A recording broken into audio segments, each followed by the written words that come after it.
Hello everyone. আজকে আমরা মূলত ময়মনসিংহ বোর্ড 2024-এ আসা ত্রিকোণমিতির কোশ্চিন এটা সলভ করব। তো দেখো, প্রথমে আমরা কোশ্চিনটা দেখি। এখানে আমাদের দেখো পি এবং কিউ দুইটা রাশি দেওয়া আছে এবং আর ইকুয়াল কোসেক থিটা বলা আছে। এই উদ্দীপকের উপর ডিপেন্ড করে আমাদের কোশ্চিনগুলো সলভ করতে হবে। প্রথমত আমরা ক নাম্বার কোশ্চিনটা সলভ করব। এখানে দেখো এই ক নাম্বার কোশ্চেনের সাথে মূলত আমাদের যে উদ্দীপক আছে উদ্দীপকের সরাসরি কোনো সম্পর্ক নাই। আমাদের এইখানে একটা তথ্য দেওয়া আছে, এইটার উপর ভিত্তি করেই আমরা এইটার ভ্যালু বের করব। আচ্ছা, এখানে আমাদের দেখো কোসেক এবং কট এই দুইটার মধ্যে একটা সম্পর্ক দেওয়া আছে, অর্থাৎ একটা ভ্যালু দেওয়া আছে। দেখো তো, এই সেম জিনিসই জাস্ট এইখানে আমার মাইনাস আর এইখানে প্লাস। এই প্লাস অংশটুকুর আমার ভ্যালু বের করতে হবে। আচ্ছা, আমরা আমাদের পরিচিত একটা সূত্র জানি যেখানে কোসেক এবং কটের মধ্যে সম্পর্ক স্থাপন করা হয়েছে। ফর্মুলাটা কি ভাইয়া? খুব সহজ। আমরা জানি, প্রথমতে আমরা আগে লিখে নিব যে দেওয়া আছে এটা যদি কোশ্চিন হয় এরপর থেকে আমরা অ্যান্সার এইভাবে শুরু করব। দেওয়া আছে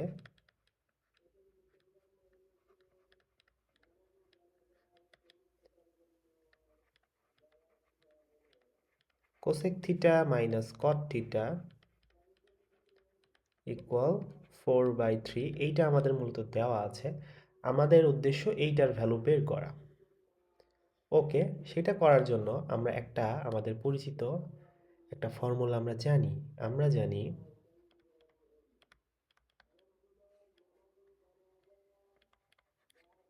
আমরা জানি cosec square theta minus cot square theta equal to 1। এটা আমাদের খুবই পরিচিত একটা ফর্মুলা। এইখান থেকে আমরা যদি এটা দেখো ভাইয়া, এই কোসেকটাকে যদি আমি এ কল্পনা করি এবং কটকে বি কল্পনা করি, তাহলে এ স্কোয়ার মাইনাস বি স্কোয়ার সেই ফর্মুলা অনুসারে আমি ভাঙাইতে পারি। তাহলে কি লিখতে পারি? এ স্কোয়ার মাইনাস বি স্কোয়ারের ফর্মুলা আমরা কি জানি ভাইয়া? এ প্লাস বি ইন্টু এ মাইনাস বি। ওকে, তাহলে যদি আমরা ওই ফর্মুলা অনুসারে লিখে থাকি, cosec theta plus cot theta into cosec theta minus caught theta equal to 1। ওকে, দেখো তো ভাইয়া, আমাদের এই অংশটুকুর ভ্যালু দেওয়া আছে না? কত দেওয়া আছে? 4/3। ওকে, আমাদের ভ্যালু তো বের করতে হবে এই অংশটুকু। Cosec theta plus cot theta into 4/3 equal to 1। এর পরের লাইনে জাস্ট আমরা কি করব? দেখো, আমাদের যেটার ভ্যালু বের করতে হবে সেইটাকে আমরা বাম পাশে রাখলাম এবং অন্য অংশটা অর্থাৎ 4/3 এটাকে আমরা ডান পাশে পাঠিয়ে দিব। যদি এটাকে আমি ডান পাশে পাঠিয়ে দিই তাহলে 1 গুণন 3/4 হয়ে যাবে। 1 ইন্টু 3/4, দ্যাট মিনস আমরা লিখতে পারি 3/4। এটাই আমাদের অ্যান্সার। আশা করছি ক নাম্বার তোমরা বুঝতে পারছো। এখন আমরা চলে যাব খ নাম্বার কোশ্চিনে। খ নাম্বারের ক্ষেত্রে এখন দেখো, আমাদের এই কোশ্চিনে কিন্তু সরাসরি উদ্দীপকের আমাদের সাহায্য নিতে হবে। উদ্দীপকের সাহায্যে আমাদের এই যে রাশি একটা দেওয়া আছে এটার প্রমাণ করতে হবে এইটা সমান 1। ওকে, তো এক্ষেত্রে প্রথমে আমরা দেখব আমাদের কি কি দেওয়া আছে, সেগুলো আমরা লিখে ফেলবো। দেওয়া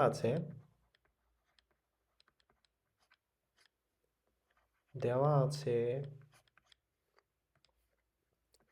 p সমান 2 minus sine square theta, q equal 2 plus tan square theta.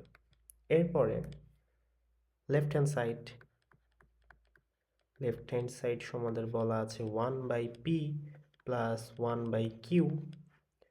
এখন p আর q এর যে আমার রাশি দেওয়া আছে সেটা লিখে ফেলবো এর ভিতরে। তাহলে 1/2 minus sine square theta plus 1/2 plus tan square theta. Okay, এখন দেখো ভাইয়া, আমাদের যেই ত্রিকোণমিতিক অনুপাত আছে এখানে সাইন আছে এবং ট্যান আছে, আমাদের ক্যালকুলেশনগুলো সহজ হয়ে যায় যদি আমাদের সবগুলো অনুপাত একই অনুপাত থাকে, হয় সেগুলো সাইনে বা ট্যানে বা অন্য যে কোনো অনুপাতে থাকুক, সেগুলো একটা নির্দিষ্ট অনুপাতে হইলে আমাদের ক্যালকুলেশনগুলো সহজ হয়ে যায়। তাহলে আমরা তো সাইনকে সরাসরি আমি ট্যানে রূপান্তর করতে পারছি না, তবে ট্যানের মাধ্যমে আমি কিন্তু ট্যানের ভিতর থেকে সাইনকে নিয়ে আসতে পারি।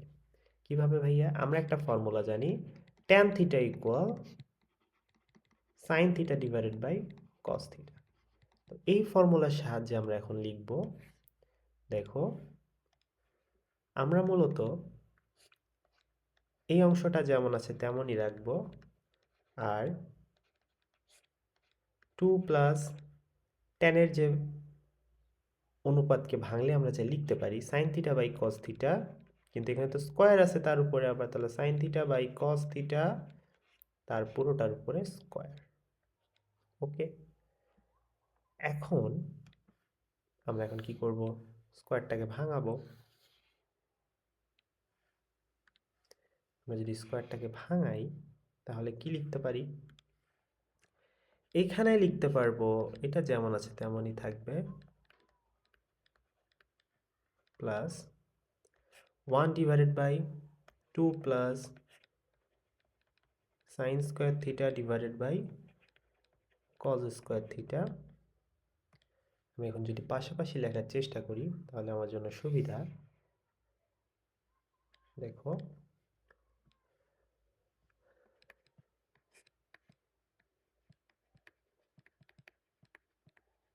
সাইন স্কোয়ার থিটা প্লাস, নিচে যদি আমি এখন লসাগু করি, লসাগু কি আসবে?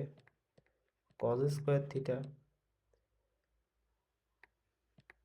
তাহলে আমার এখানে আসবে 2 cause square theta plus sine square theta. পরের লাইনে আমার কজ স্কোয়ারটা উপরে উঠে যাবে,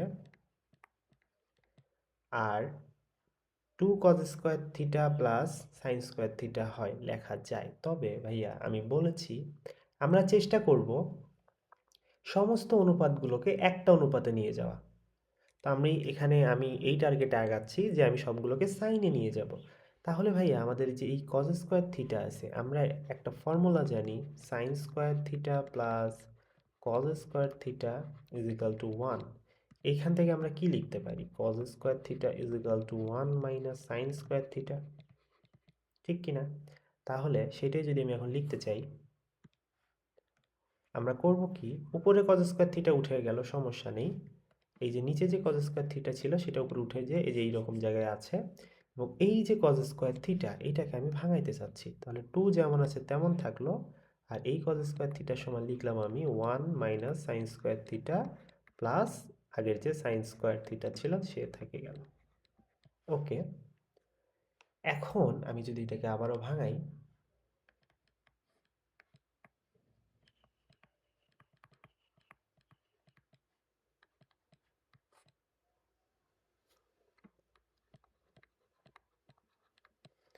2 minus 2 sign square theta plus sine square theta, এই দুইটা কাটাকাটি করে আমার কি হয়ে যাচ্ছে? 2 minus sine square theta plus এখানেও হয়ে যাচ্ছে 2 মাইনাস সাইন স্কোয়ার থিটা, উপরে আমার ছিল কজ স্কোয়ার থিটা। এখন কি করতে পারি? এখন জাস্ট আবারও লসাগু করে দিব।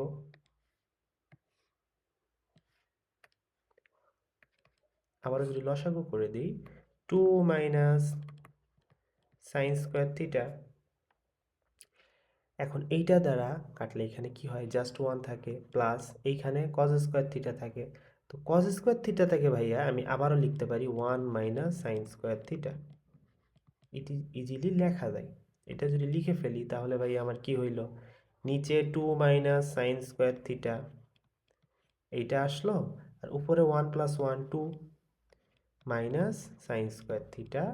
দ্যাট মিন্স উপরে নিচে লব আর হর সেম হয়ে যাওয়ায় দুইজন কাটাকাটি হয়ে আমার আলটিমেটলি অ্যান্সার কত আসলো? অ্যান্সার আসবে আমাদের 1। অ্যান্সার চলে আসলো আমাদের 1। এটাই আমাদের কি ভাইয়া? রাইট হ্যান্ড সাইড, তাহলে আমাদের প্রমাণ হয়ে গেছে। তোমরা লিখতে পারো প্রমাণিত অথবা চাইলে লিখতে পারো প্রুফড। ওকে, আশা করছি খ নাম্বার বোঝা গেছে। এখন আসবো আমরা গ নাম্বার। তো গ নম্বরে দেখো আমাদের আর ইকুয়াল বলে দেওয়া আছে কোসেক থিটা। এইটার মাধ্যমে এখন আমাদের এই গ নম্বর কোশ্চেনটা সলভ করব। তো প্রথমেই যেহেতু আমাদের একটা রাশি দেওয়া আছে এবং আর ইকুয়াল এটা বলা আছে, আমরা লিখে নিব। দেওয়া আছে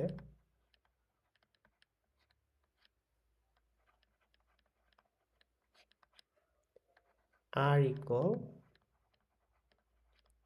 কোসেক থিটা। আমাদের যে প্রদত্ত রাশি সেটা আমরা একটু লিখব।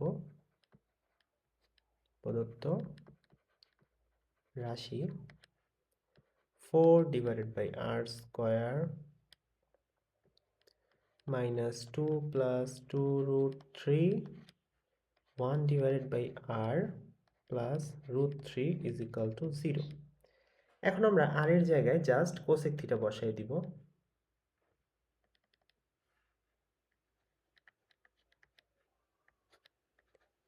4 divided by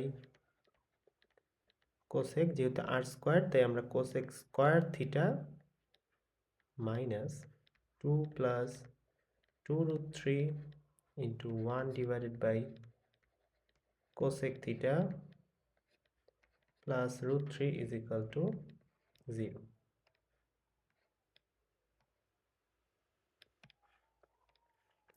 এখন দেখো ভাইয়া, আমরা একটা ফর্মুলা জানি, cosec theta equal 1 divided by sin theta। তাহলে আমরা যেখানে 1 divided by cosec আছে এটাকে সাইনে রূপান্তর করে দিতে পারি। তাহলে এইখানে কি লিখতে পারি, 4 into sin square theta minus 2 plus 2 root 3 into sin theta plus root 3 equal to 0। এক্ষেত্রে আমরা আমাদের যেই ব্র্যাকেট যুক্ত অংশ আছে এটার সাথে এই sin থিটাটা গুণন করে দিতে পারি।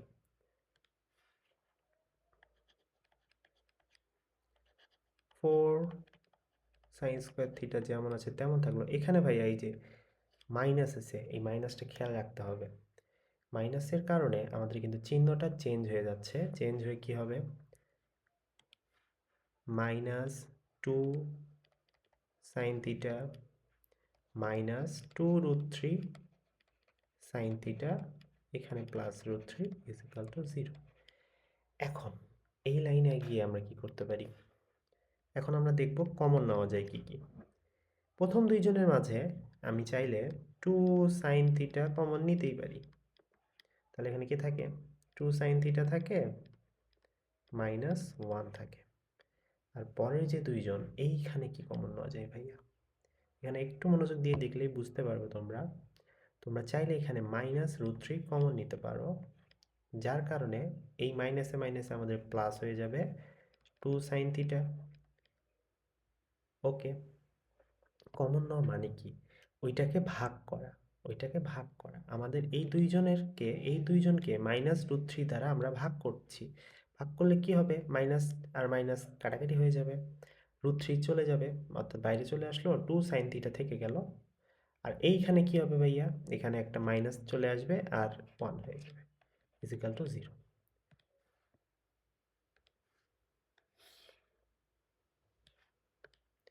এরপরে কি লিখতে পারি আমি, এরপরে আমি লিখতে পারি, দেখো এখন এই 2 sin থিটা মাইনাস 1 এটাকে একটা ভাগে নিয়ে আসলাম, এবং আরেকজন কে ছিল, আরেকটা গ্রুপ করতে পারি 2 sin theta minus root 3 is equal to 0। এখন তো খুব সহজ, এখন কি লিখবো, এখন হয় অথবা, এটার সাহায্য নিলে আমাদের কাজ শেষ। হয় 2 sin theta minus 1 is equal to 0, অথবা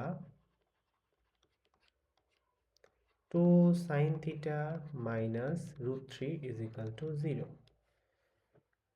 এখানে কি লিখতে পারি, এখানে বা sin থিটা সমান আমরা একবারে লিখে দিলাম, 1 এই পাশে চলে গেলে প্লাস 1 আর 2টা ভাগ হয়ে গেল। আর এই ক্ষেত্রে sin থিটা সমান লেখা যায় রুট 3 ডিভাইডেড বাই 2 এখানে আচ্ছা এখানে আমি বা লিখে দিই,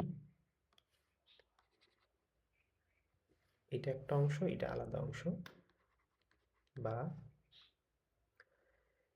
সাইন থিটা যেমন আছে তেমন থাকলো। আমরা কত জানি, কত ডিগ্রির মান হাফ, সাইন 30 ডিগ্রির মান হাফ, আবার সাইন 60 ডিগ্রি 60 ডিগ্রি, যেটার ভ্যালু হচ্ছে √3/2। তাহলে এইখান থেকে কি পাচ্ছি ভাইয়া? অতএব এইখান থেকে আমি পাচ্ছি theta is equal two 30 degree, এবং এইখানে থিটা ইজ ইকুয়াল টু পাচ্ছি 60 ডিগ্রি। দ্যাট মিনস আমাদের থিটার ভ্যালু কয়টা আসলো? 2টা হবে। এই 2টাই আমাদের অ্যান্সার হবে। অর্থাৎ অতএব নির্ণয়ে সমাধান থিটা ইকুয়াল 30 ডিগ্রি, 60 ডিগ্রি। এই 2টা হচ্ছে আমাদের অ্যান্সার। ওকে, আশা করছি ভাইয়া তোমরা কোশ্চেনটা অ্যান্সারগুলো বুঝতে পেরেছো। ধন্যবাদ সবাইকে।